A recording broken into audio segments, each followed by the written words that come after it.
na rin to. Medyo risky yung balance, Hindi no? namin sinubukan kami pressure. Ay, yes. May challenge siya sir, maka 200 meters kasi, 9.5.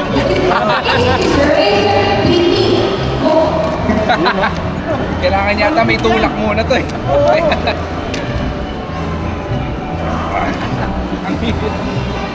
Teka, yan mo muna sa magaang. Sa magaang. Ah, kasi medyo mabigat eh. Oo. Paano? Isi-shift niya. Shift. Sige, shift Sa lower muna. gear. Kayo po. Mas naman yan. Oo.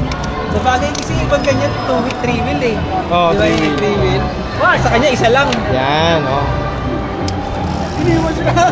Siguro pag tinamintin niya sa shop, ano to? Paano to? Ito okay, may-maintain nila to. Bike check mo, maganda yung bike check mo. Okay. Okay na yun, para makita lang nila. Hindi, saka yung ano, paano ka liliko niyan? Ang hirap talaga. Di ba? Paano ka liliko niyan? Paano ka liliko? Sasabay. Medyo Medyo tricky, no? Pero pagka umandar ka na, Sarap, may no? momento. Oo. Pero relaxing mo, no? Nakakatulog sa biyahe yan sir. Nakakatulog. Kakaibang bike. Di ba? Ano tawag mo sa bike na ganyan? Ay, ano ka pala? Recumbent. Ha? Recumbent.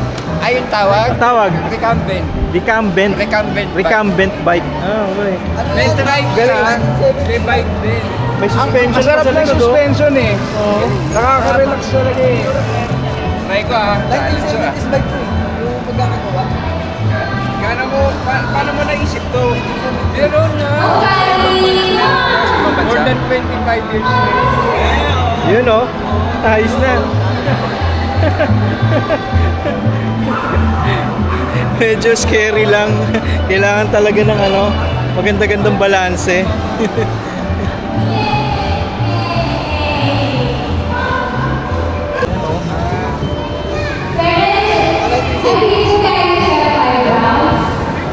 Sabi ko, ang tanong ko itong bike na ito eh. Sarap na suspension.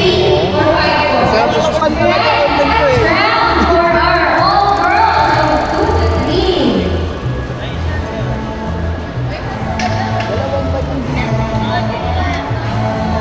One more round.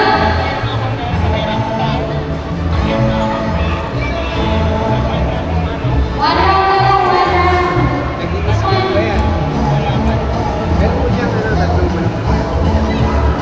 Meron na siya tatlong gulong.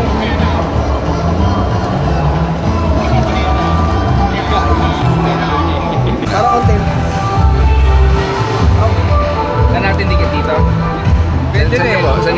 Saan niyo po? Ito, mas maganda dito. Dito na. Yes. Kawaya ba yan? Ito, ano? Ha? Bakal. Akala ko kawaya na bumbong bisikletang utang mas mahal pa, no? Yun. Parang hirap. Ito kasi natutuwa ko dito. Kaya kapag umuulan, ginagamit ko to. Bakit kamo? Para malaman ko kung original.